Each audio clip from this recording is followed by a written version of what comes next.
Where are we? Okay. Shooby-doo. Go like that. There we go. Okay. All right. Fat cat. Hold down the fort. Yep. There it is. Hello, everybody. Welcome. It's Houston with a Problem. Episode number 541. 541. The mind is blown. Welcome. Hopefully there's a few new people coming in from Reddit, because the Reddit is now the #1 subreddit for content creators and influencers, and I still have no idea why. It is completely infected with bots and trolls, and I have been overmatched. I'm trying to add some new mods in there to help me contain the mayhem, but oh my goodness, has it gotten crazy. So, here we are, rocking and rolling. The big news of the day, GameStop went above 28 today, finished a nice solid price.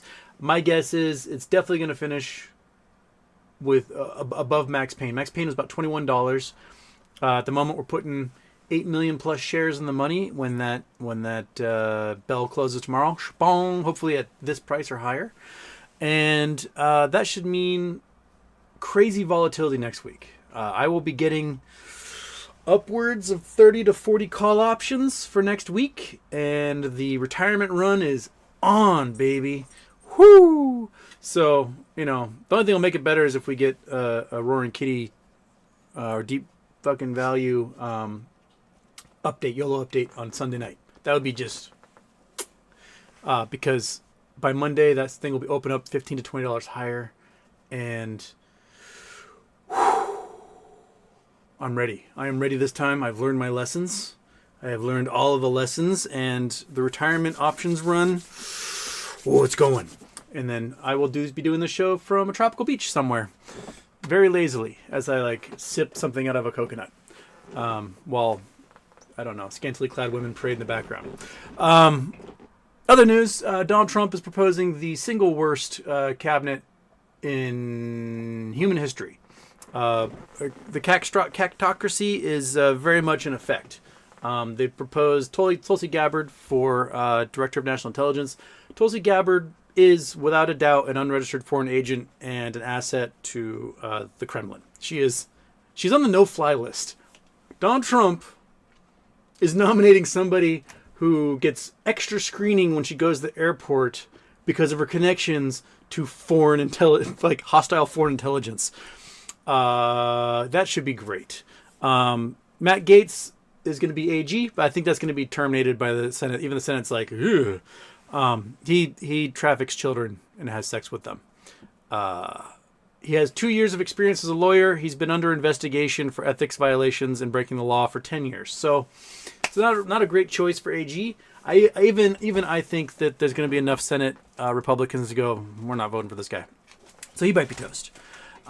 Kitty cat, you stop climbing on the computer. If you turn off the computer, I'm going to murder you, you little monster. Get out of the trash can. There we go. All right, you get to hang out here. You get to, don't you dare ruin this shirt also. Get your little claw. This is my shiny shirt. Whew. I'm a tiger. No, sorry. I'm a hog wire. It's Shiny Shirt Week, day 6, by the way. So yeah, I don't think Matt Gaetz is going to go anywhere. They just nominated RFK Jr. for NHS, which,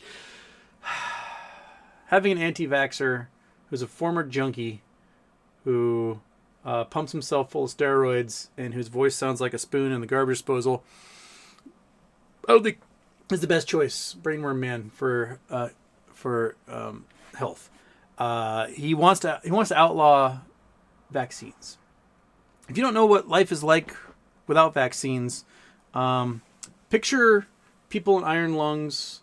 Go visit a local graveyard. That's what I want you to do. Go visit a local graveyard and see just how many graves for children there are under the age of 10 from 70, 80, 100, 150 years ago.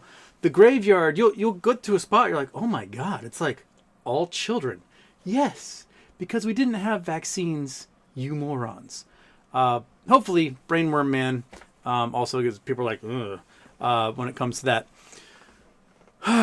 So that's what I look forward to is if you know what cactocracy is, it's basically a government run by the biggest dumbasses in the entire world. That's when the shit floats to the top, and that's like, well, they're at the top, so I guess they're in charge. And that's what we have, you little monster. It'd be like you running the government, you little meathead. Yeah. So just don't be better than that, humans. Be better than that. Do I have anything else to add? Oh yeah, Supermicro looks like they're toast. They filed paperwork last night, early this morning, basically saying like, hey, we're never going to be up there 10Qs because we're fucked. And their stock price is falling off a cliff. If you don't know what Supermicro is, they are one of the groups that took a loan from NVDA to buy a whole bunch of computer chips. When they got those computer chips, they used those computer chips as collateral to take out more loans from other people to buy more computer chips, to use them as collateral to take out more loans to buy computer chips, and they aren't doing anything with the computer chips. What you're starting to see now on like Temu and Alibaba is NVIDIA graphics cards, insanely powerful NVIDIA graphics cards starting to flood the market because there's not enough people to use them. They're buying so many chips that they're not being used for AI or Bitcoin mining, whatever. So they're starting to enter the market. And the prices are starting to fall, which means the collateral is starting to fall. And computer chips are not, they go obsolete in 2 years. So they're not a great source of collateral for future investment.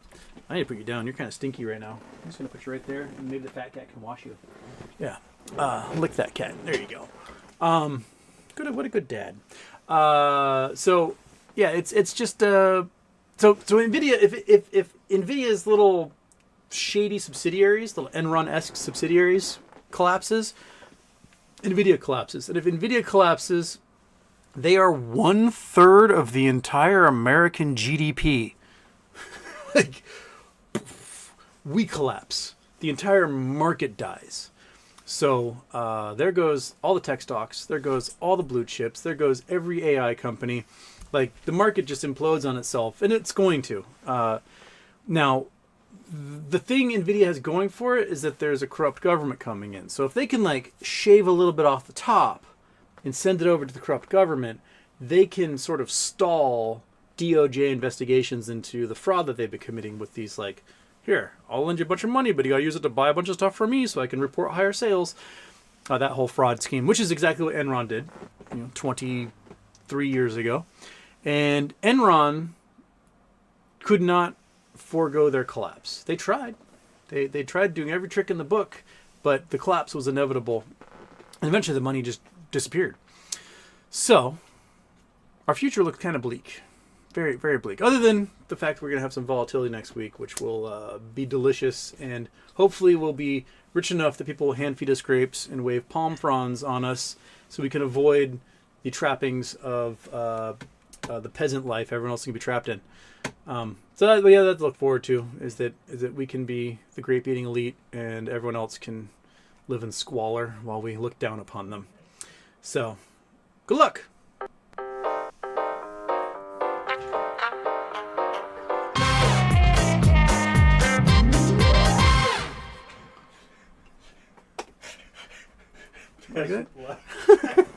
All right.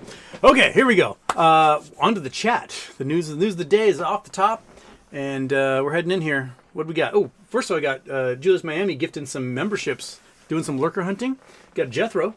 He's got one for Retaining Oneness. Robert Hurt got one. David Brooks got one. Ethan Exploring got one. Oh, speaking of Robert Hurt, I got Robert's address, which means the final unboxing of Charity Tuesday.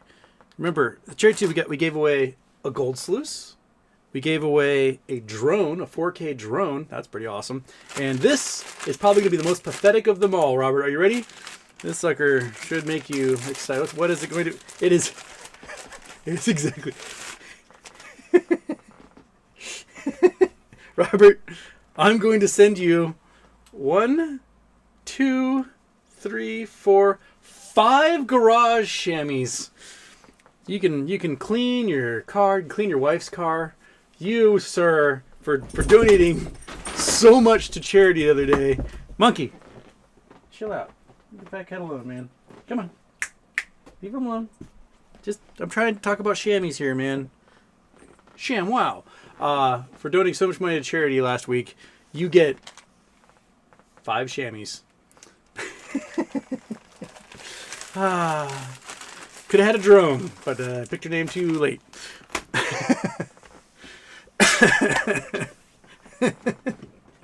I said dish towel, didn't I? Did I guess it was dish towel? It's pretty close to dish towel. Yeah, 5 little chamois. Okay, they'll come in handy at some point. A cat will herk on the floor, and you'll be like, no, I guess I'll use this. You'll find some like green scum after the rainy season on the weather stripping of your car. You can scrape that off with it. Who got the sluice? Talvin 4 got the sluice. And Talvin got the sluice. And Talvin, if you want me and Monkey Butt to drive it up to you and give it to you in person, we will, because you weren't very far away. So keep that in mind. We'd love a day trip, right? Put the top down, let it piss rain on us. Yeah, it sounds good. So yeah. And Don C. Shadum's got a super chat. Any idea what the average age of your viewers is? Do you have any demographical info? Just curious. I have no idea. I wonder. I know that it's like a lot of dudes. A lot of dudes watch me. But a lot of the activity is from ladies. So the ladies who do watch, they participate much more than the dudes are more lurkery. Either that, or they're like, I don't know, the man of the house has a YouTube channel and everyone else is using that. Let's look at our demographics, shall we? Click there. I click on that one. I go to YouTube Studio. There's like Activity Insights, something like that. Analytics. There we go. Audience. Bam. Okay. Audience.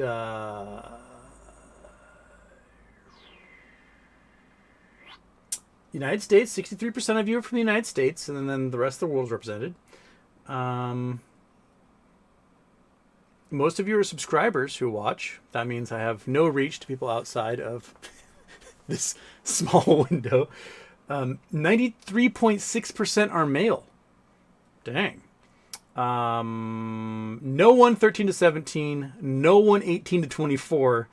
25 to 34-year-olds are 16.8%. 35 to 44 are 41%, so my exact demographic. 55 to 64 is 12.7%, and 65 plus is 2.7%. There's more? Oh, that just gives me a graph. Okay.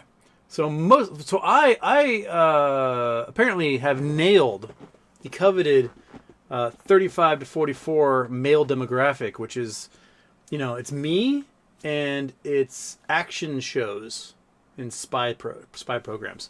So there we go, because I'm a jaguar. There it is. There you go. Returning viewers. Looks like I get what, about 4,000 views a show on average, and like when volatility kicks off, it seems like double or triple because people just kind of remember. Canada is number 2. Canada is 9.3%. Then United Kingdom, then Germany and Austria. Who else is represented here? Sweden, Norway, Ireland, Denmark, Mexico, New Zealand, Japan, Armenia, Finland, and Indonesia. Those are the top ones. The viewing times for Armenians is only 5 minutes. The viewing times for Americans is 24, but the Irish demographic has the longest average viewing time at 29 minutes and 57 seconds. So the Irish are the most loyal for such a small country. They definitely out-represent themselves. So there you go. The Finns watch a long time too for being a small batch. Oh, the demographics are interesting. Wonder what? The Danes don't watch very long. The New Zealanders don't watch very long, and the Japanese don't watch very long. But the ones who watch the least amount of time are the Armenians and the Indonesians. Huh. Yeah, what a world! What a world! Insights into the audience here. Giga Shukla super chats, keep doing your show, man, even after the rise of the empire. Well, I mean, I'll do it until the Gestapo knocks on the door and hauls my ass away. I guess, what else am I going to do? Finland doesn't exist. Google it. It doesn't exist. It's just a Nordic utopia that is all lies. So, Case Chapman was first today. Good job. GDC was second. Avocados, wow, you are fast. 1, 2, 3, me. Case Chapman, GME price targets for next week. I think it can do exactly what it did in May and June. I think we could see days where it hits 65 plus, especially in pre-market. I expect several mornings where it opens really, really, really, really high because of after hours and pre-market activity. The implied volatility will be insane, so the options prices will be bonkers. So if you're holding options at that time, especially like call options when it opens really high, you'll be able to sell them for a boatload and get back in at a later time. If the pattern holds from that week of May 17th and the week of June 7th, you'll see big openings in the morning, especially Monday and Tuesday, and then huge drop-offs and then a rebound, especially during power hour. And then overnight, it happens all over again.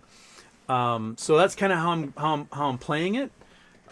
Is that I'm hoping for our DFV YOLO update on Sunday. We haven't had one in a long time. This is the amount of options that can go in the money equals the last time he gave us YOLO updates on those evenings. And so, the stock price could go to $35, $45 by Monday morning if we get that. Otherwise, I think you'll see it kind of push to 30 and then get another second push until about 90 minutes into the trading day, and then they'll hammer it down a little bit, and then it'll cycle back up, and they'll get an after hours kick and pre-market kick into Tuesday. So the way I've got it planned in my head is at some point tomorrow, whenever it is that the shorts try to hammer it down tomorrow, which I don't know how successful they'll be at it. They tried really hard the other day, and they got it down to like 25 and change, but that's still putting 8 million shares in the money. Is I'm buying a shitload of calls, an absolute as much money as I can possibly get my hands on. I'm putting that into call options, pretty near the money, probably not in the money, but near it, and then hoping that it opens really big from a pre-market on Monday. Selling, flipping those into puts, probably waiting a few minutes, and then flipping those into puts when the implied volatility will kind of shrink pretty quickly. And then write it down $5 or so. Selling those puts, and the puts will be in the money when I get the puts. If the price is $37, I will get $36 puts, and I will ride that down. Selling those suckers, buying calls again, seeing if we get kind of that U shape throughout the day. And if we do, ride that back up, and I'll probably sell before close and then reset. So let's say I get 30 calls, right? I get 30 calls, and DFE does a YOLO update. Post YOLO, and we see what his holdings are, and if he's got a whole bunch of options, etc. And the algo will go bonkers for that, especially since there's already going to be gamma happening from a whole bunch of shares going in the money. So the price goes up, I don't know, $15. So if I buy out of the money, a few bucks, maybe I buy it like $32 or $33, somewhere around there. And the price is at 37, 38, 39, 40, somewhere up there. You're looking at, with the huge implied volatility at open, $1,000 a share. So let's say I got 30 grand. Well, might as well this.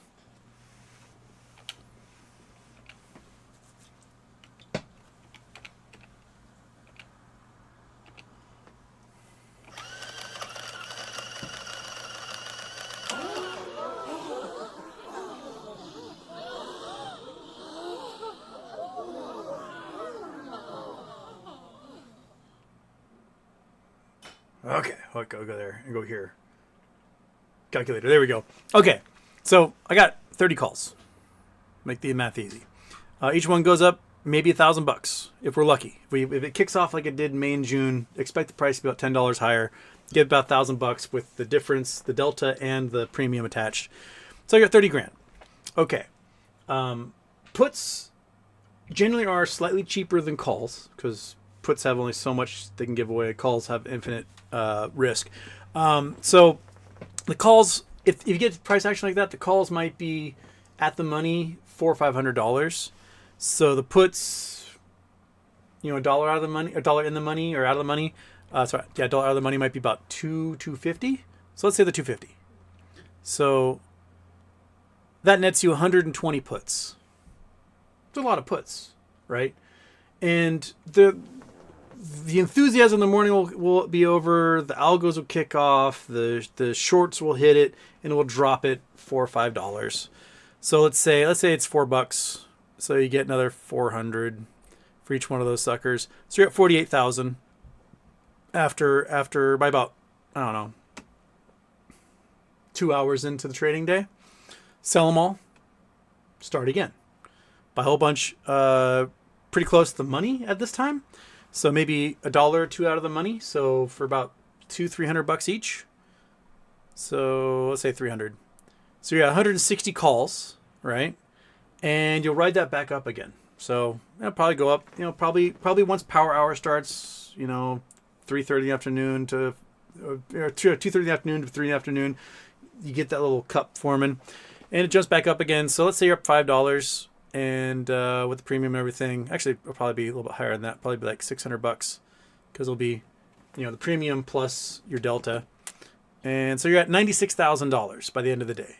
I would reset, especially since back in May and again in June, that week, Monday closed at, I don't know, $30, right? And then Tuesday morning opened up at 65 with a early morning, I think it had 85 at one point. So this has a chance to be up like $35 by Tuesday morning. So you buy, maybe because if you buy at the money, right? On these suckers, the applied volatility is insane. So the price can be really expensive. And if you buy, so $96,000, you buy at the money. So it's probably gonna be like $400, maybe more for at the money. You get 240 of them. Okay, price goes up $35. You get close to 4,000 per. And by that morning, you're at $960,000. Pretty awesome, right? Okay, let's go back. $96,000. You buy $4 or $5 out of the money. The point where you're paying like $1.50 per, right? So $150 per. You get 640 of them, and you get maybe $3,000 for each one of those things if the pattern holds, and you're at 1.9 million just by going a few dollars out of the money on Monday night, so that you can have insane returns in the morning. So you've gone from like $3,000 Friday to $1.9 million on Tuesday by following the pattern that held in May and June. Now, I could be blowing smoke out my ass, and the shorts know what's up, and they're going to do something completely opposite. But I have a feeling the shorts also want to play this, right? So you're at 1.92 million. All right, you've retired. Especially with a high dividend stock, you're now making $200,000-$400,000 a year. You don't need to do anything anymore. Or you could be a degenerate gambler and go for more, which the week's going to be crazy.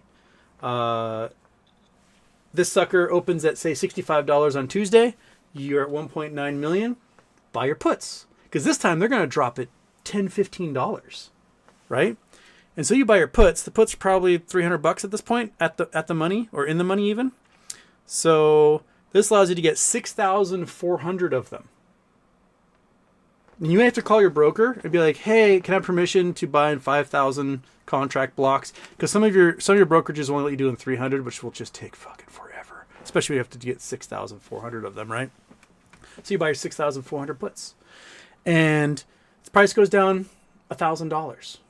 You're already in the money, so your premiums already shaved at the top. It goes down $1,000. It goes down $10, and you make $1,000 off every single one of these things. Okay, times 1,000. Boom, $6.4 million. Ta-da! You've now super retired. You are now well into the 1% ish zone, and things are going nuts. Let's say you just take a step back. You don't do anything until Thursday evening, right? You watch stuff go up and down Tuesday, Wednesday. The patterns are a little fuzzy going into that. But Thursday night, you know, if there's a chance to put like 40, 50 million shares in the money, especially since this thing's blown through the entire existing options chain and price-wise, they're going to try and hammer it hard. But they're also going to be scared and be delta hedging and buying up like crazy. So this is what happens on Friday. Friday is, does GameStop dilute and crash the price, or do they let this one go? So far, the last 2 times we had this, they diluted and they killed our price action and destroyed all of us, right? So let's split the difference. You take half. 3.2 million. You buy out of the money call options. So last time around, when I reset back in June, so June 6th, I bought, I think the stock price is at like 45, somewhere around there, 40 when it closed on that Thursday. I can't quite remember. It was 40 something. And I bought a whole bunch at like 47 and a whole bunch at 54. Because they were, you know, I was like, I get some of these pretty close because I think the price might go up overnight. And a whole bunch, they're kind of a little bit lotto shots. But that's what I bought at. And the price hit $65 in after hours. And I was like, holy shit, I'm going to be rich. And then, of course, the next morning, GME diluted and went poof on me. So you spend half of this on your just out of the money call options, hoping that, again, overnight it goes bonkers because of all that delta hedging, and the volumes will be insane, like 250 million shares a day and everything. So you spend half of it on those options just out of the money. Maybe you're spending 150 on those options. So that allows you to get 21,000 and change call options. On the opposite side, it allows you to get 21,000 and change puts. So if Ryan Cohen does dilute, the price shoots back down through your strike price, and you're going to make, you know, $1,000 on each one of these. 21,000 times 1,000 is $21 million. If the stock price goes bonkers and they don't dilute, and it opens at that $65 or higher like it was going to before they did that dilution, well, you multiply that guy by 3,000. You just finished your week with $64 million. Plus whatever you get for those puts at the end. So you've retired. You now have generational wealth. Your brothers and sisters are retired. Your best friend from high school is retired. You all buy a private island and fuck off to over there and just live it up. That's the potentiality of compounding on a week of volatility. And this is what I've done 3 times now and been absolutely screwed by Ryan Cohen 3 times now. Is that I got into that $100,000 range where I'm like, next trade I'm in the millions. And then Ryan Cohen just comes through with a fucking Gatling gun and just mows us all down. It's as if he wants to give us the hope of joining that elite and then just pulls it out from under us each time. So that's the plan for the week. Granted, this is hitting it at the highs, hitting it at the lows. The pattern goes how I think it's going to go. There's easily, you can do a trade thinking like, oh, the shorts will hammer it down next couple of hours, and then they don't, and you go, shit. And all of a sudden, what you gained is now at half, and you fuck up, and so you reset again. So if you hit your trick shot and you get everything, you can finish the week with $64 million. Hell, if Ryan Cohen doesn't dilute Friday morning and you're sitting at $64 million at open, you buy puts. How many puts can you get? Oh, I don't know. There'll probably be puts, probably like $500 at that point, because implied volatility will be insane. So you can get 128,000 of them. And if the price is at $85, they can drop at $30 in a trading session. Okay. So there's $3,000. Guess what? Oops, I did the wrong number there. Times 10. There you go, $384 million. So, and if that price, if the stock price finished the day at like $50, $60, and you put everything in the options chain, the money, and there's 100 million shares that are going to be need to get purchased on Monday, you can reset again. You can only buy without having to report up to 223,000 of them. or so, because then you want to cross that 5% line after a report. So you buy 223,000 call options in the money. You can do it Keith Gill style. You can buy those suckers at $30, so they're like $20-$30 into the money already. Get 220,000 of them. Pretty safe. You won't lose too much of your wealth if they somehow crash the stock. And you can be the drive. You can be the whale who drives this thing the following week.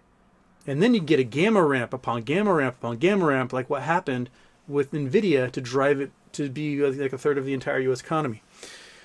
So that's the fantasy. That's the fantasy world that you can be in playing the retirement options run. You need a volatile stock to do it. You can't fart around with something that's going to be up $1, down $1. Who gives a shit? You need things that are going to fly, especially after hours and pre-market, so you get that huge implied volatility right when they open. And the prices are insane. So that's the goal. And it's worked for several trades. I've turned $700 into $130,000 in like 4 trading days, only to get absolutely just by Ryan Cohen. So never invest more than you're willing to lose. You have to be willing to absolutely be a degenerate gambler and watch your money go poof if that comes to it.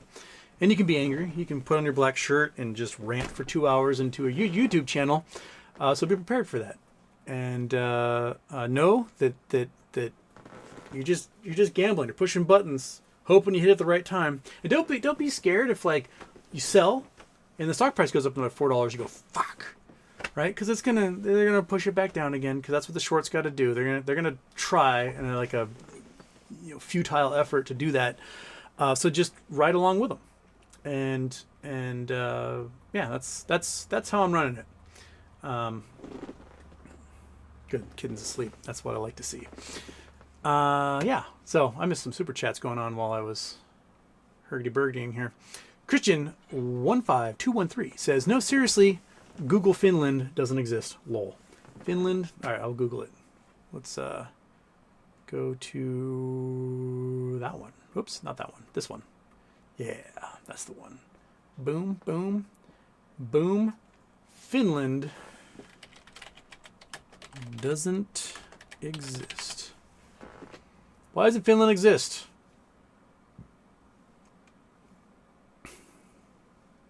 That's dank memes that seem poking this idea of Finland. Okay, maybe I shouldn't do the Reddit. Finland doesn't exist. Stupiracy Season 1.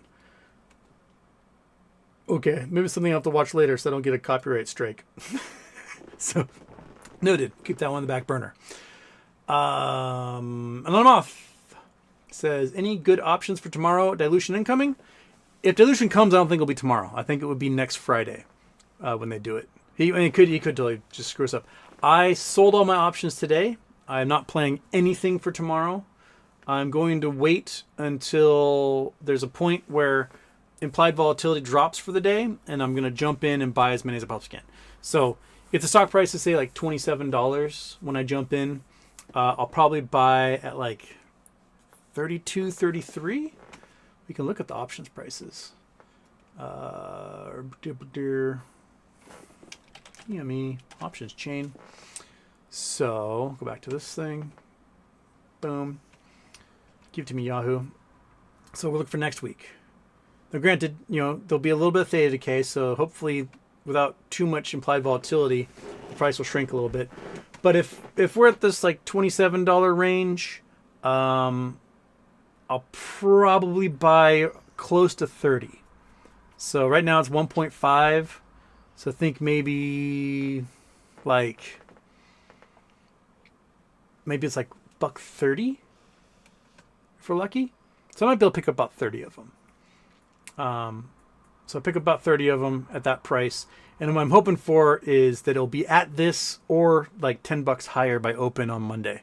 Just from the amount of shares that you've bought and the pure hopium that DFV does a YOLO update to trigger the algorithm to go bonkers. Because those computers are focused on what he says. They're waiting for him to whisper. It's like back in the day when Alan Greenberg would just be like, or Greenspan would just be like, and the markets would fly one way or the other. Roaring Kitty, Keith Gill has that power on this thing to whisper and make the stock go nuts.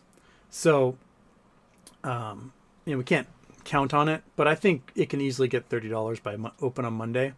And if that's the case, then it's up probably doubled by then. So because the volatility will be pretty high, so maybe $3. So I've doubled my money. Cool, I can reset from there.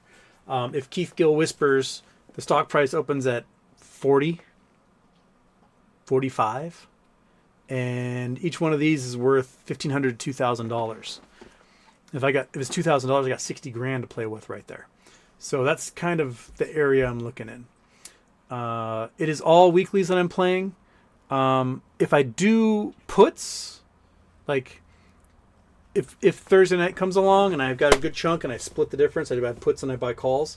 I'll probably get the calls as weeklies because they're super cheap, and I'm hoping that's going to rocket through that. And the puts I will get for the following week. That way, if I do miss, I will have some premium attached to them, and I won't lose all my money on that, and I'll have a little bit back up there. So I'll probably get stuff for the next week. So that's the game plan. We'll see if it comes to fruition at all. Nonamoth also asks, any chance the Trump curse will hit Elon?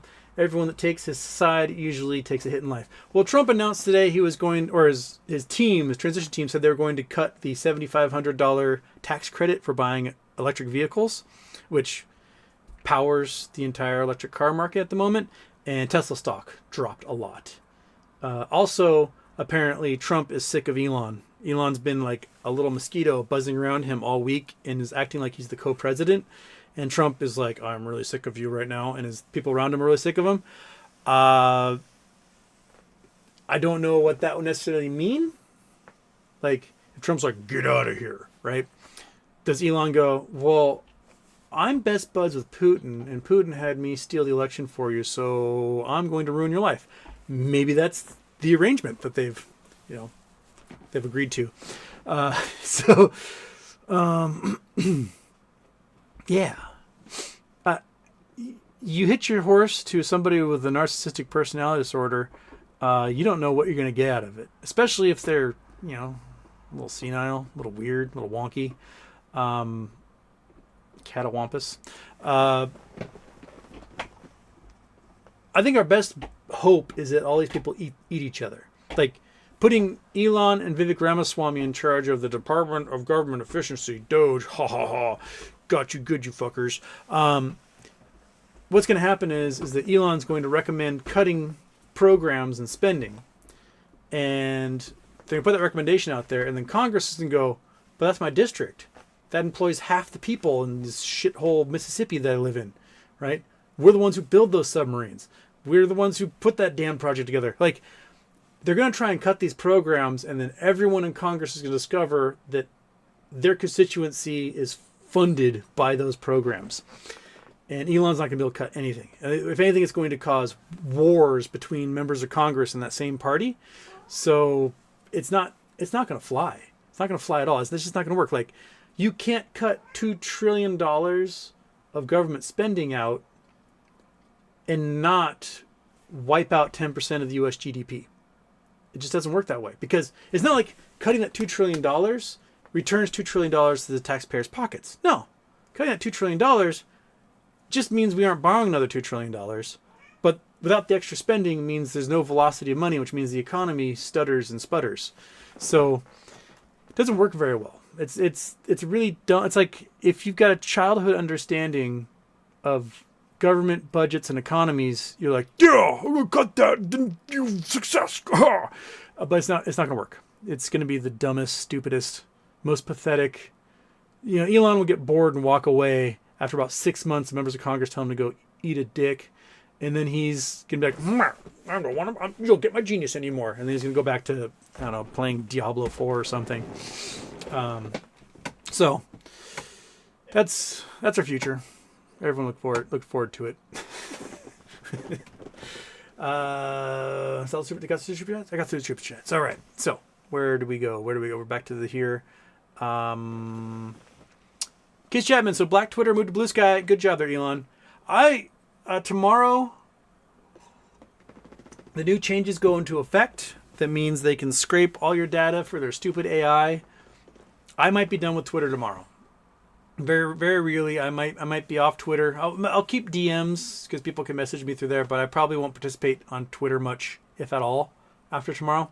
I've not fully committed to the idea, but I'll probably be over on Blue Sky more or less full time.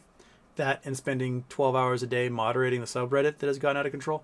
We had 11,000 members on Monday, and there's 21,000 and change right now. So 10,000 people joined the subreddit since Monday morning. It's unsustainable. So of you 309 viewers, a few of you better be from that fucking subreddit because it is sucking my entire day. Like I said, I've lost 15 pounds just from moderating that subreddit and missing breakfast in the morning. That's it. That's my entire diet routine right now. I feel like I'm wasting like a blow away in the wind at a svelte 205 pounds at the moment. So it's just better translate and turn into watching this show, because that's the whole reason that subreddit exists, is for people who watch the show to interact with each other. Anyway. GDC, a lot of speculation that the scheduled BBBY hearing for today was under seal, which is why no one could listen in. Then LC announces new deal closed. Very possible that there was a hearing behind closed doors. I know Spurious Splunker was in attendance, and they didn't cover it at all. They didn't say like, "Hey, we're going to be in closed session for a moment," as far as I know. Otherwise, he would have said he saw that or heard that. So I do wonder if perhaps they just met in chambers and went yiggity out, big block, exchange papers, and we're done. Courts have a lot of leeway and stuff like that. So, yeah.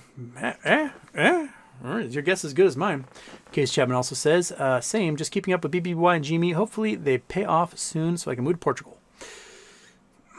Let's get a compound, Casey. GDC. Avocados, the news is one of many things these days that make me want to vomit. Well, everybody. Avocados, woo, for Black Twitter. I need to delete X and just stay with Blue Sky. I'm afraid I will miss GME news. Maybe it doesn't even matter anymore. Some GME people moving over there. It looks as though DFV has opened a Blue Sky account. Deep fucking value at bluesky.social. Today. Opened one today. I don't know if it's the real one or not, but it looks like at least there's someone pretending to be him there. I think a lot of folks are moving over there. There'll be a lot of bros who will refuse to leave because they have man crushes on Elon Musk for some reason, and they think he's the greatest thing in the entire world, and they just can't leave. But you now have DMs on Blue Sky. You can post pictures and video. The one thing you can't do is you can't react to messages, which is kind of annoying because I like to be able to, acknowledge that I read that particular tweet just with a thumbs up or a laugh react. Like, yes, I'm working my way through the 205 messages that I got sent. So it's handy for me. I'm sure that they'll add that in the future, and it'll be like any other direct message system available. But yeah, people seem to be on Threads. People seem to be on Blue Sky. A lot of people in my personal life friend circle are leaving Facebook and going to Blue Sky because they don't want anything to do with Mark Zuckerberg. So yeah, I'm seeing a lot of them on Blue Sky. I guess we'll just kind of see where it goes. They're at like 15 to 20 million users right now, which is pretty decent size. Granted, there's 500 million bots over on Twitter. Yeah. Tane Oneness, what about data and Twitter? So Twitter is essentially removing the block function. So if you have somebody you don't want to deal with, interact with, have them look at anything you have, you go block, and they just disappear, right? Twitter is getting rid of that so that you can block them, but they can still read everything you post. And they'll be interacting with people who interact with you. And then they're also making it so that you can't opt out of data scraping for their AI. So you're contributing to Grok being whatever it is Grok is going to be. Essentially just plagiarizing you as a person and your identity and everything else. So that's why I'll probably peace out of Twitter and be done. Yeah, so there. That's as much as I got on that one. Monkey butt. Avocados, GDC. See, that's something I missed. Maybe Houston has a train of thought running through a speculation station on that today. Speculation station does not know what's coming for Bed Bath & Beyond. I'm going to have Sal on Wednesday. So about 5 p.m. Pacific, 5 p.m. Eastern, 2 p.m. Pacific on Wednesday. We're having Salvatore on. And we're going to discuss Bed Bath & Beyond. And my guess is also GameStop will be going knucking futz. Some people want to talk about that a lot. So that's what's in the cards. The other show I have for the guest planned is Drew Diligence. Probably around the anniversary of the MMTLP ticker getting halted. So like December 9th-ish. And so those are only 2 interviews I got kind of in set up for the future. Hopefully, I'm doing Drew's interview from like a beach in Aruba or something. Monkey, you want to go to Aruba? Would you be allowed to go to Aruba? You got all your vaccines. I'm not sure what, but we won't fly commercial. We'll get a Learjet or something, right? Yeah. So someone else can take care of the cat and give him his medicine. Cali Bowl wants Portugal, Spain, or Argentina. Didn't you say Uruguay had like all the babes in South America moved to Uruguay? Brendan Wells, sup. Kelly Reed, happy birthday, Houston. I believe the current mood right now with all these 13Fs from institutions buying will most likely lend them out. Should show we might we might be early, but not wrong. There's a big possibility. BlackRock bought a whole bunch. Vanguard bought a whole bunch. They will definitely lend them out. That's for sure, because that's what they do. So I do expect some really healthy short attacks next week, which is why I'm going to be playing the ups and downs. They've done some huge buying, but then again, they could be buying up because they know it's going to go nuts, and they want in on it at some point. So, yeah. Z, oh my God, do with nub. I'm late to be first. See, GDC, HW, so much hype around BBY kicking off for Thanksgiving. What are your thoughts? We've passed so many hype dates. I'm just sitting on my deleted shares, crossing my fingers and twiddling my thumbs, just hoping that something's going to happen. So that's why I'm going to be active and do my retirement options run, just in case nothing happens. Or if something does happen, I can be like, that's cool. I'm already on my beach. Right? So that's how I'm playing it. Iggy, why are you all here so early? It is. It's half an hour before I start the show. So I'm 49 minutes into the show, and I have not even gotten to within 30 minutes at the start of the show. Rose Moon, Houston. I had a patient call me a piece of crap, loser, dumb fuck. He didn't even let me speak. He was just like that when I said hello. So I hung up, and my work dismissed him as a patient. Yay! So my mom was a nurse for 30-something years at a veterans hospital. And I don't know if anyone in the chat has ever met my mother. There may be a few people that I know from my real life in there. You don't fuck with Abby. She is terrifying. She's a lovely woman. But if you do something that's morally wrong, she will not forget it and correct your actions. I remember an instance from my childhood. I don't know, maybe 11, 12 years old. And we were at, I think it was a Payless drugstore at times. Now it's Rite Aid. It was a Payless drugstore. We're in line. You know, that little checkout stand, and there's the impulse aisle, like candy and magazines and stuff. And there's this young mother and her toddler, maybe 2-year-old daughter. And the daughter grabs a Twix bar and just peels it and starts eating. And just right out the thing. And the mother's like, "Oh my God, I'm so sorry. We'll pay for that." She grabs a candy bar from her kid, boop, pays for it, and then hands it back to the toddler. The toddler starts eating it. My mom snatches it from the baby and gets in the mother's face and goes, "You don't teach your daughter that stealing's okay." And the lady's like, "Lady, how dare you tell me how to raise my daughter?" My mom got like this far from her face and it's like, "How dare you raise a daughter?" And the lady was like, and behavior corrected. So at my mom's retirement party, there is people she's worked with throughout the decades. and we were telling stories about my mom being, like flipping 500-pound men and stuff like that, and like holding them down, or whatever. And this one nurse tells me a story about they had an overflow from the psych ward. So my mom worked in cancer care, but you open empty beds, you just fill them if you can. And so there's this like dude he's a veteran. He's completely bibbledy. He's PTSD, maybe took too much LSD back in the day. Who knows? But he's bonkers. And he's violent, and they're trying to like restrain him, and he just punches my mom full force, like knocks her over, and she gets up. At the time, my mom's 65 years old. I don't know. And she tells everybody, clear the room. And everyone's like, what? She's like, get out. And they all leave. And about 15 minutes later, my mom says, all right, everyone come in now. And they come in, and the man no longer had schizophrenia. He was cured. He was like, thank you, ma'am. Yes, ma'am. Yes, please. No, thank you. And he did not act out. He was not violent. He never hit a person again. Whatever my mom did to him, no one knows. My mom wouldn't. I asked my mom. She's like, that's my secret. But she did something to that man that made him no longer have a broken brain. She cured him by being purely terrifying. So, yeah. So Rose Moon, that's how you do it. You somehow get the secret of my mother, and then people will not talk to you like that on the phone. They will wish they'd never talked to you on the phone is what it'll come down to. But good for you. Good for you. Get that asshole off of there. Iglamon says, please remember to passive-aggressively tap that like button on your way in. Yes, please do. And subscribe, and tell people from the subreddit to get in here and watch the show, because that's the entire point.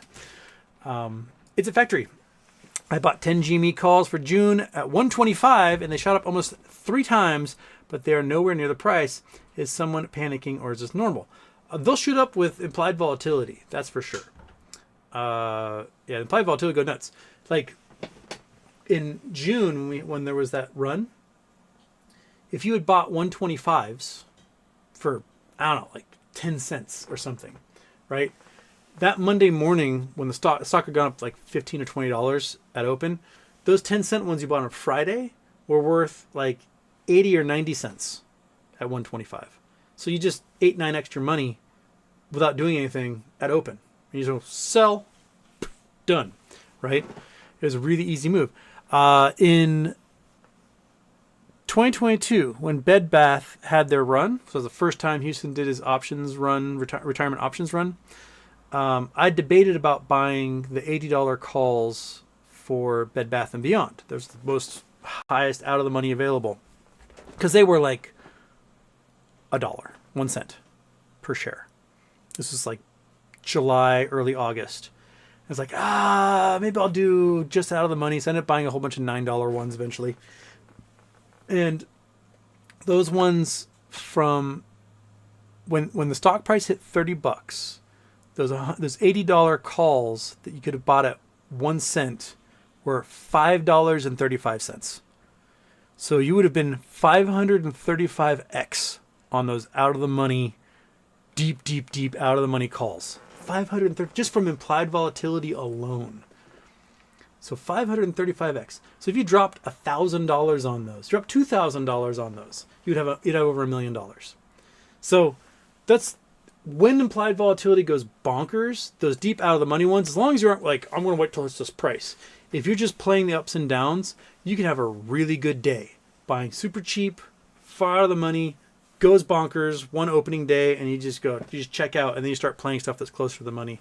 It's pretty good method to build up a war chest to keep that cycle going. Not financial advice, not a financial advisor. Why did you put that in there? So, Turkish, where's the money, Hustowski?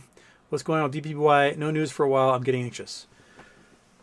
There was something on the docket today saying there's going to be a plan confirmation hearing, and then nothing. So, why have a plan confirmation hearing if the plan's already confirmed? I don't understand. But again, we're past that point where the creditors can submit their own plans now, right? So, maybe that's what's up, and they just did some sort of closed door hearing, and then we just don't know. Or maybe there's a scheduling mishap. I don't know. Off the grid hero super chats MMTLP question mark question mark question mark Next bridge hydrocarbons question mark question mark question mark no taxes on capital gains question mark Next bridge released a 10Q. They had a brief mention about losing the university lands, the lease on the university lands, and a brief mention about some things, some legal things, and they didn't go into too much detail about any of it. I have no idea what Next Bridge is going to do. In my mind, the university lands was where the money was, because there's 3.5 billion barrels of oil there and like 6 trillion cubic feet of natural gas, whatever. They do have holdings in Oklahoma. They do have holdings in Louisiana. But those holdings are nothing compared to the 120,000 acres of the Oro Grande Basin.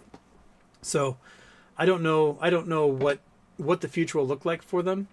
I do still think that they can file an S1, do a spin-off of their drilling operation as Nuco, put it onto a blockchain like T0, and absolutely squeeze the hell out of everybody.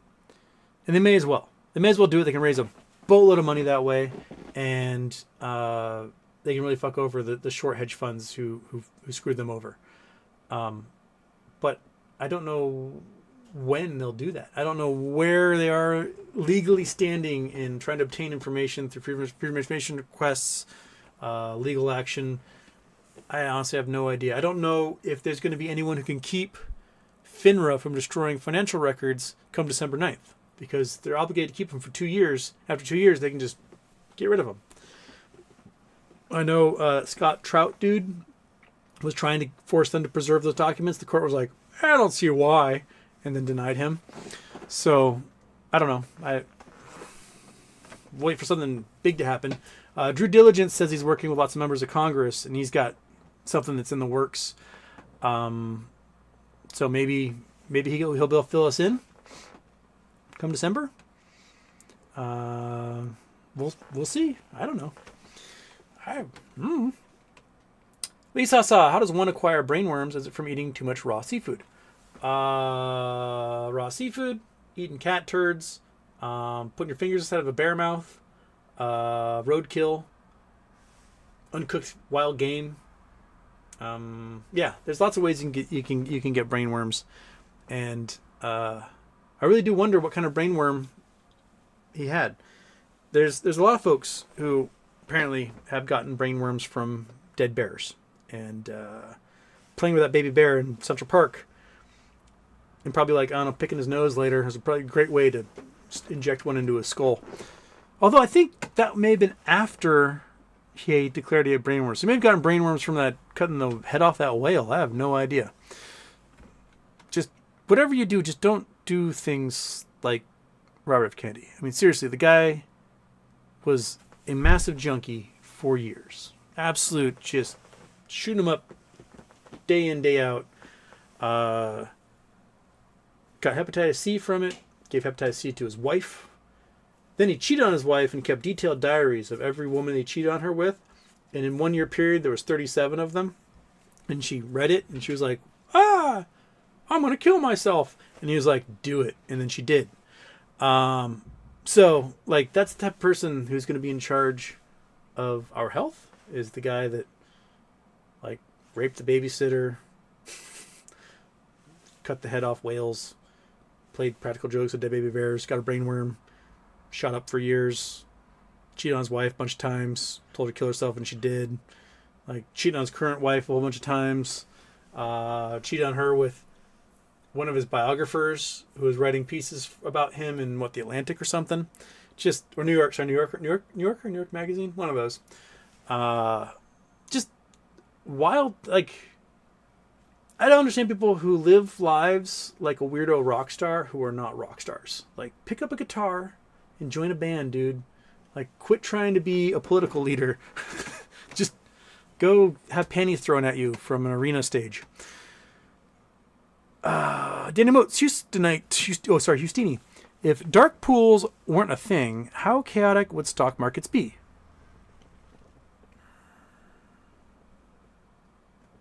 That's a good question. Like, would there be less chaos without dark pools? or do dark pools create the chaos? Because if you didn't have dark pools, it would be much harder to do the shorting that they do, right? So you wouldn't be able to keep price action down. I think a big thing is you get rid of dark pools and you get rid of market makers in general. Like market makers, there's no reason market makers exist. None. All you need is an exchange. You put an ask price out there, bid price out there, and someone either says yes or no. That's it.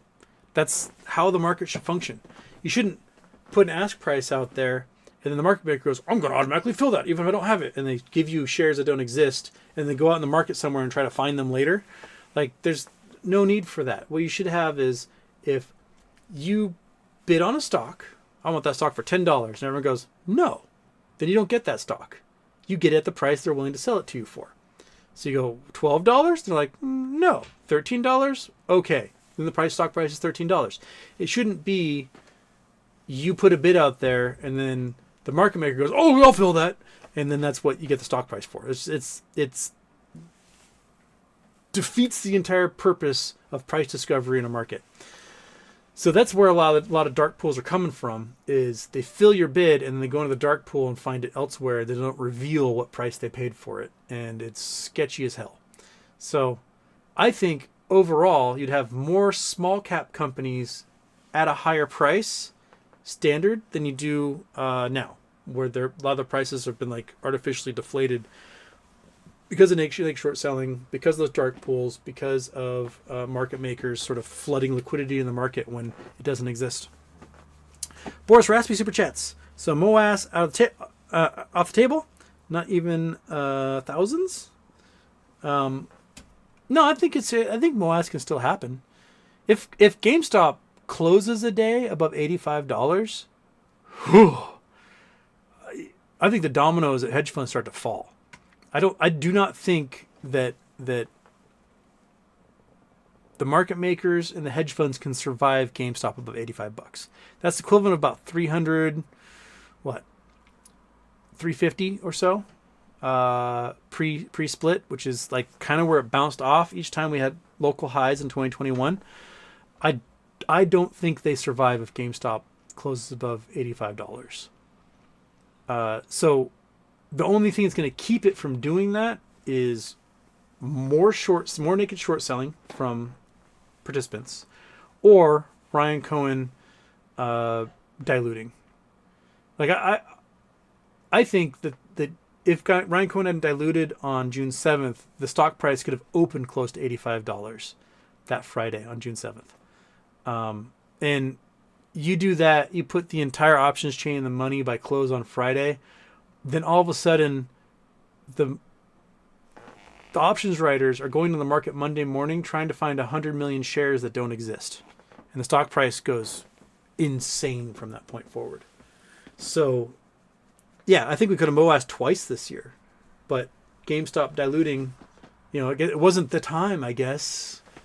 But come on, dude. You know how many shares we would have bought if let that thing rocket a couple of times and then dilute? We would have bought up all of them. You would have had so much money. But, well, here we are. Christian, 15213. Super chats. Most trades are now off exchange because of Robinhood and Charles Schwab paying for order flow trades. Around 50%. That is probably 50% retail trades. Not many know that. Oh, yes. Payment for order flow is one of those things that you need to do away with. I had no problem with paying nominal oh my god, what's the stupid commission? That's the word I'm looking for. Commission fees. I had no problem paying commission fees back in the day. None. I mean, commission fees back in the 80s where you're paying 30% on a trade, that stuff was stupid. But commission fees where you're paying $5 a trade, I had no problem, especially if you're buying a boatload of shares. You're buying 1,000 shares of something. You pay $5 for the trade, whatever. I don't care. But paying for order flow, you make it so there's no cash, there's no commission on these trades, and people are like, oh, it's like free money. But then you're getting hammered from the dark pools, and you're seeing especially the mid cap and small cap companies just never growing as a result. Just a few, just 7 tech companies, the only thing that get to grow anymore. It's pretty crazy. Jason Blackwell, Houston, can you check out NVDQ? NVDQ. Inverse NVIDIA Daily Target ETF. Oh. What we got here? Let's so it's been going down over time because NVIDIA is going up probably, so it's inverse. But it had a big high, $80 back in December, and then ever since. Okay. So it's only been around since October of last year. Okay, so opened last year. So they've been having decay over time. They got any dividends?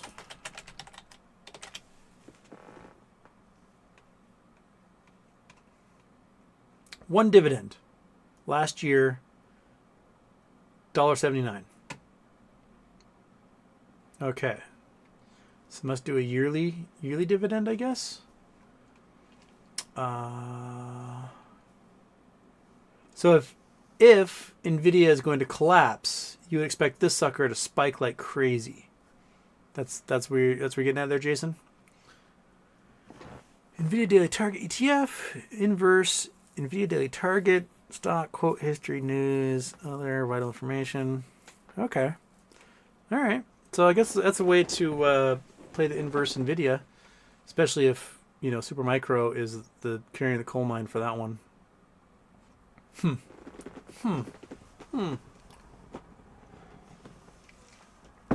Interesting. Okay. Colin. Cheers, Houston. Up a little over $1,000 on some options plays so far this week. Sold all but two $27 calls and two $27 puts going into tomorrow. Picked up 4 puts at the high this afternoon and sold 2. Good job. There you go.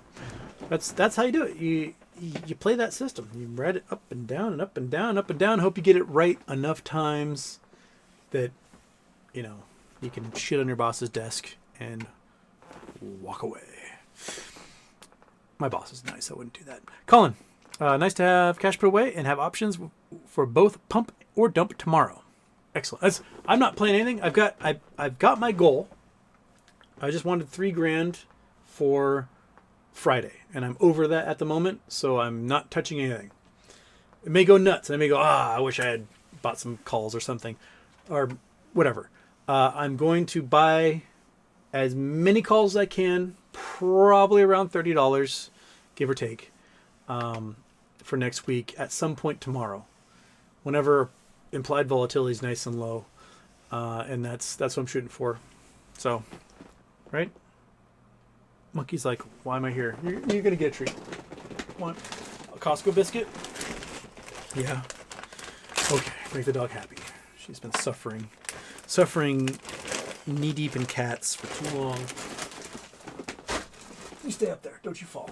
All right, come here. Come on. Come on. Show everybody how pretty you are. Yes, you are the prettiest dog in the world. Yes, you are. Get it. Yeah, here you go. All right. Christian15213, can you check out ACHR? What are your thoughts? I bet the wife and kids on it. ACHR.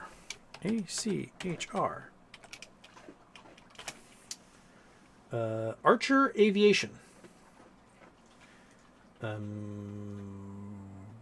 Always look at the 5-year. So it's been a stock that's been as high as $15. It's been pretty much a $5 stock, more or less, since 2022. They've only existed since December 2020. Okay, it's a terrible time to start a company, but so $5 stock, more or less. You know, it's at $4.29 right now. It was $5 just a couple months ago. Archer Aviation. Why Archer's sinking today? But that was one day ago. But it's up. Yeah, in the week it's up. So why is it sinking? Publicly traded company headquartered in San Jose, which is developing electric vertical takeoff and landing aircrafts. Oh, these are like the personal little quadricopters for people. Is Archer Aviation a millionaire maker stock? Let's find out. Reject. Okay. But what the hell? I don't want to read your bullshit. Just take me back to my stupid... Ugh, I don't want to read Sarahwise. Okay. Will it double during Trump's presidency, says 24/7. Because personal helicopters, what everyone's going to be able to afford once the economy shrinks 50%. One of the leaders in nascent eVTOL industry and planning commercial launch operations next year. It's apolitical and personal policy shouldn't be an obstacle. Okay, blah, blah, blah, blah, blah, blah, blah, blah, blah. All right, so what's the, that's a lot of rotors. You have to have a lot of batteries. And like these things, they're cool. But if you can't, like, carry multiple people and luggage, then their use starts to drop a lot. If it's like just you in a briefcase heading to work, okay. But if like you're like, hey, wife and kids, let's hop in the VTOL and take a vacation. Let's get groceries. Oh, sorry, over limit. We can't put any groceries on this thing. I don't know. Let's see what it has for us. So what's their business model? Is it to be like an air taxi?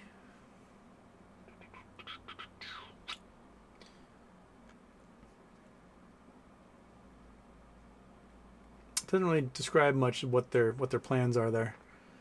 I mean, if they launch, they'll probably be like, woo, yeehaw, and they're going to see a stock jump like crazy. That will last until the first person falls out of the sky, or two of them crash into each other at an airport or something, and then the stock's going to go, pew. But yeah, it's, you know, they have a business model. They have an idea. They have a thing that gets up and down, and it looks like they're trying in the next year to launch a company. We're all gamblers here. Go for it. Yeah.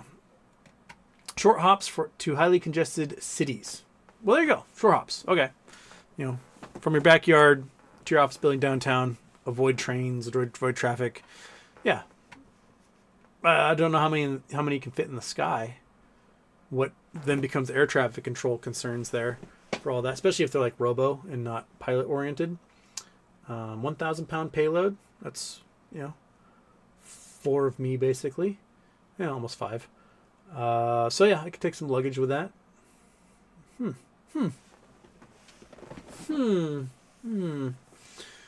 right, interesting. I am an hour and 30 minutes behind in the chat. That's what's happening.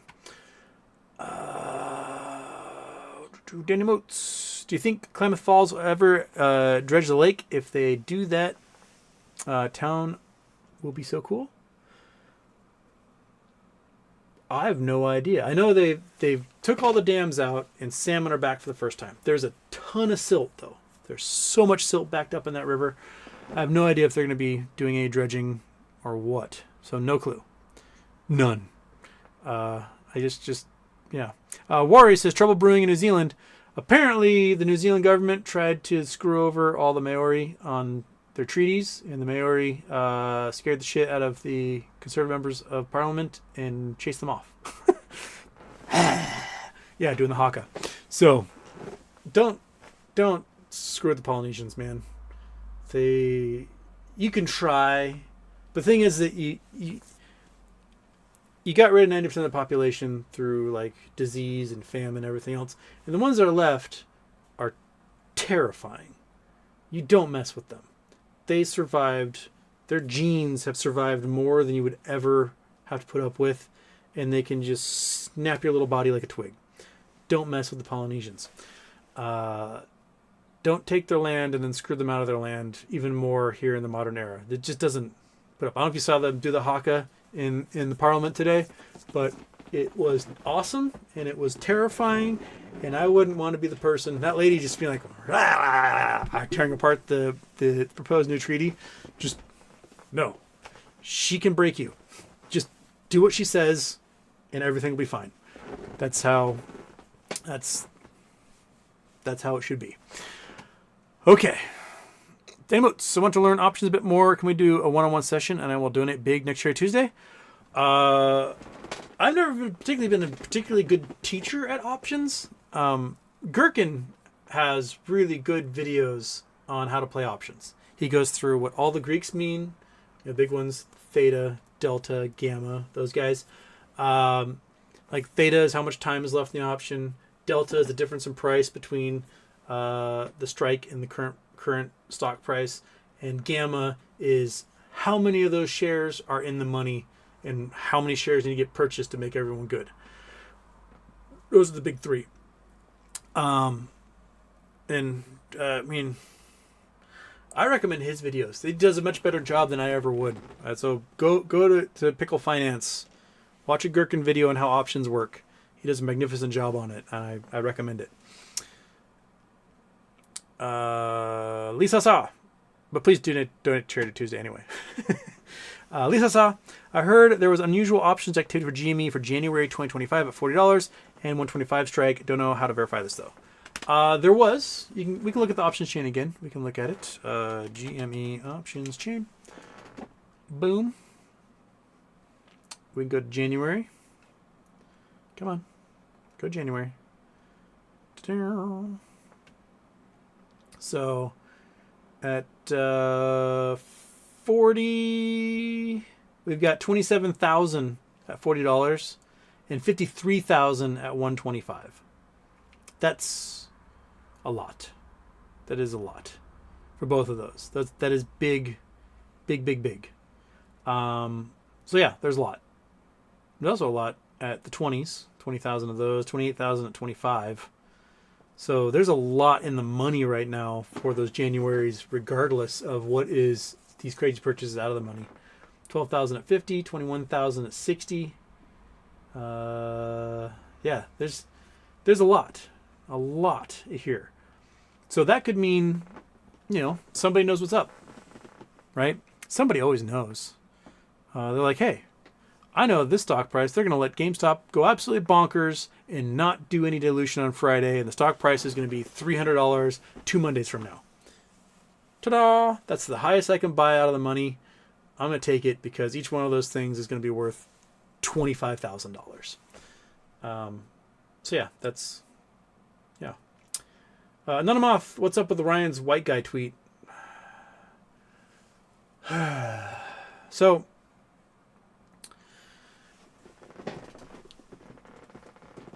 A, I think it was somewhat racism, to be honest. B, it's his trying to be cute and playing with words. So I think, he did his picture where he became a woman, right? And then he changed back to a man. And then after Trump won, he's like, it's cool to be a white guy, or whatever. I think that's his way of saying that they've completed the transition, and that they're no longer, they had to go dark during the merger acquisition, and now they're no longer dark. It's kind of a racist way of doing it. And I wish he'd found other ways to joke about that or put those out there. But, that's what he's doing. Which is why I love to have a whole bunch of volatility so I can just get out of this shit and I can never pay attention to it again. That'd be wonderful. If in 10 days you guys ask me hey, what's happened to the stock? And I just go, I don't know. And I don't care. I'll be the greatest day of my entire life. I'll be like, these are the books I got read today because I was not doing anything else and paying attention to anything else. I was just reading my books. That would be the most ideal moment. It would probably make for a very boring show. But, oh my goodness, my quality of life will have gone through the roof. So, yeah. And then I'm off. What are we called? Houstonites or Houstonians? Houstonistas? At the Greek Houstopolis? What Houstonites? Houstonians? What do you guys want to call yourselves? Houstonese? Are you a Houstocan or a Houstocant? All right. I don't know. All right. I got 9 minutes and I got to run away. 469. Happy birthday, Houston. Is it finally time for Teddy? Oh my God. I hope so. I might get to the start of the show today. Let's see if we can. Avocados, Iggy Limon, first to like. There you go. Lisa saw brainworms or tapeworms. Which element is better chance of recovery? Tapeworms can give you brainworm. You can have tapeworms go into your brain. So both are terrible, especially if they're breeding in you and they leave your gut and go into your muscle tissue. I mean, there's like 6 episodes of House about that alone. No. I mean, can you imagine? Like, they used to sell women tapeworms to eat to lose weight. That's how far we've come as a society. But don't worry. They'll probably bring back tapeworms for weight loss and like mercury colonic cleanses because JFK is going to be in charge. And he's a fucking moron. Citizen 54, Houston Wade, how can BTC could become a currency? Would the Fed even allow this? Seems like they would fight this. The Fed will fight it until they can't anymore. I think the goal of J.D. Vance, Peter Thiel, Saylor, all those guys, is they want to crash the U.S. dollar. And they want to crash it in such a way that inflation is insane. Talking like $100 for a slice of bread type insane. And then the value of their BTC will be in the millions or tens of millions per coin. And they control 97% of all the Bitcoin out there. And then it becomes the standard global currency, and they become the controllers of the entire global economy, as if they aren't already part of that system to begin with. But they just always want more and more and more. As someone pointed out in the chat once, billionaires like Musk and Bezos and everyone else, they have 2 goals in life. Don't lose money, don't go to prison. And they'll bounce between those 2 things all day long like a fucking atom in a vacuum. And so Elon Musk, like in the interview with Tucker Carlson a few weeks ago, saying, "Oh, Donald Trump has to win, otherwise I'm going to prison." He's like, "Ha ha ha ha." I think no, really, like, he did some illegal shit, and he knows he did some illegal shit, and he's going to prison unless his anointed leader is the one who can get in office and then make sure the DOJ doesn't do investigations. That, to me, is kind of like the distilled down version of a billionaire. And Musk has a couple of things that keep him from being, well, he can't keep his mouth shut. So there's that. So he can't be like a calm, cool, collected billionaire who just like is a billionaire in the background who you never hear about. So he's got to be out there yik-yak and hoping people like him and love him and laugh at his jokes. And they're like, "No, we don't like you." But he also, his wealth cannot be obfuscated. So we know what he owns. He owns a whole bunch of Tesla, a whole bunch of Twitter, a whole bunch of Boring, a whole bunch of Neuralink, a whole bunch of SpaceX. We know the things that he owns. Whereas other power player billionaires, you have no idea what they own. They've got a few stocks here and there that are public information, but I think a majority of their wealth is offshore, hiding in holding companies and in hedge funds and under layer after layer after layer of shell corporations. And that there's folks who, might be on the Forbes 500 list. They have $1.5 billion. But in reality, they've got like $50 billion offshore somewhere. I think there's a lot of people on that list who are like that. And so, I don't really know I'm going with this in the end. But like, the guys like Peter Thiel, the guys like Saylor, the guys like J.D. Vance, they're part of this group that want to crush democracy in America. They want a monarchy run by the technocracy, by the technocrats. They think because they're tech people, they are so much better and smarter than everyone else. Therefore, they should run things. Even though they've never taken a class in government, they don't read books outside of like maybe an Asimov book when they were like 13. And when they do read those books, they don't understand them. There's like a fundamental disconnect between some of these tech overlords and the morals of the story of the things that they cherish. They don't seem to understand who's the good guy and who's the bad guy in those books. So those instances where, like, yet again, the conservatives identifying with the villain, right? Like, there are literally people who watch Star Wars and are like, Darth Vader's the good guy. No, he's not. He's the bad guy. He's the villain. I don't understand, right? Like, there are people who watch those movies and they just don't get it. So they read these like sci-fi books from the 60s and they read about some sort of technology that just destroys humanity, and they're like, "Oh, I need to make that." It's like they no this what was that? It was a great tweet. It was like, I have a tech entrepreneur. I have created the threat matrix from the best-selling sci-fi novel "Don't Create the Threat Matrix." It's it's just a so that's why they want to make BTC the ultimate thing, because it's the most sci-fi fucking garbage that will ruin everyone's lives. And it'll be really fun. Wouldn't you like go to the grocery store and you look at the prices for bread, and it says like $10,000 or 0.0000002136 BTC? Like, does not compute. Taking one that says we should be called Houston's Horde. That's a good groupie name right there. I was in a band called the Mongol Hordes, a metal band back in college. Judas Miami. For all you youngsters, will you really miss Jake Paul? He dies tomorrow. It's been a while since Tyson fought. His last couple of bouts, he was out of shape and his heart wasn't in it, and he was like, meh. It genuinely feels like Mike Tyson wants to kill this young man.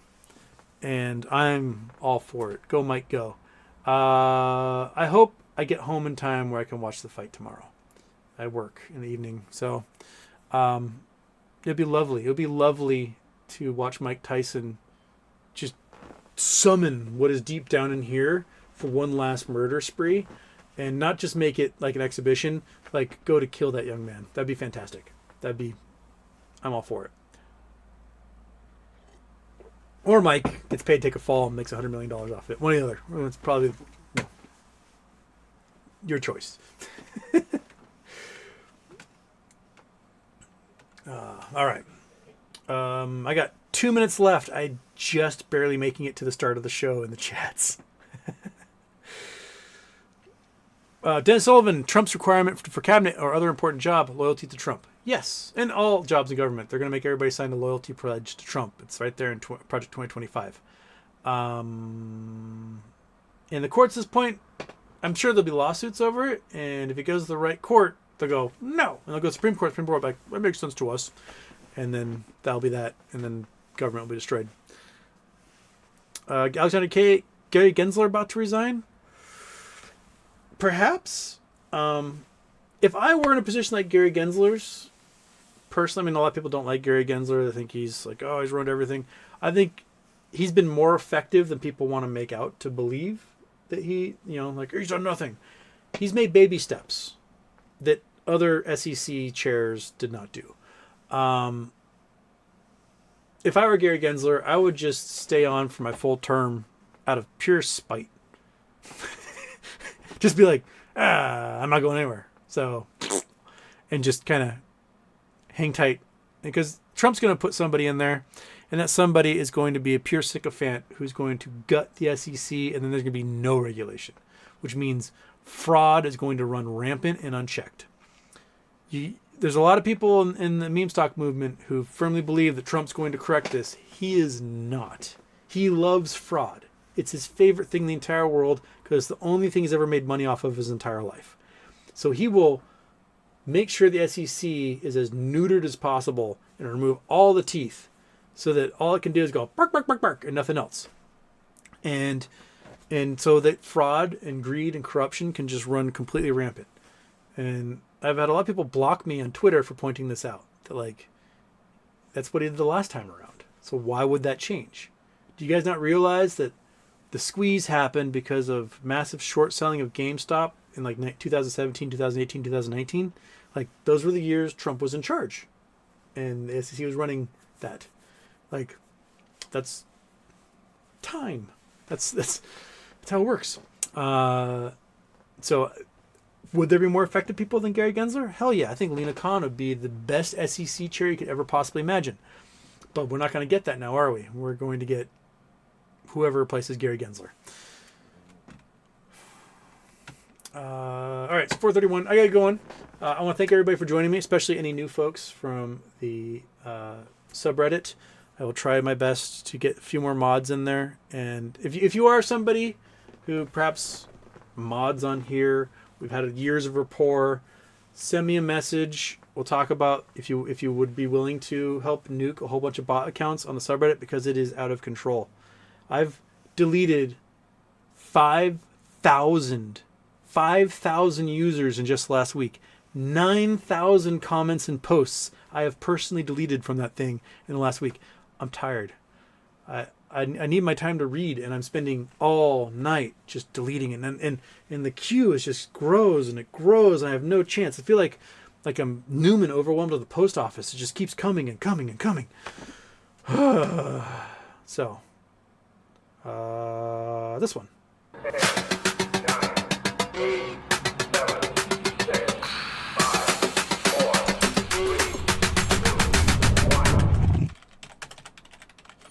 Houston, we have a problem.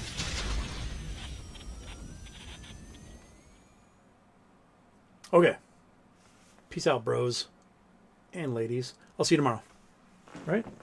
Oh, you little kid.